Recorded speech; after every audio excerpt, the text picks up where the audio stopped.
Welcome to our tutorial on aliasing at input and at output in Angular components.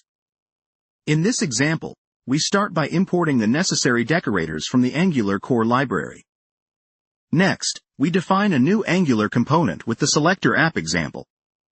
Inside the template, we have a div that will display the value of a property well bind to, and a button which, when clicked, will emit an event. Within the component, we declare a property internal name with an atInput decorator. The external name passed to the atInput decorator is an alias. This means that when a parent component binds a value to external name, it is actually passed to internal name inside our component. Similarly, we have an atOutput decorator with the alias external event name. This allows us to create an event emitter instance called external event. When we emit values, they will be emitted as external event name events to the parent component.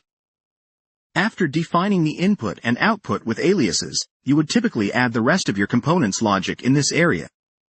This could include functions, lifecycle hooks, and other properties.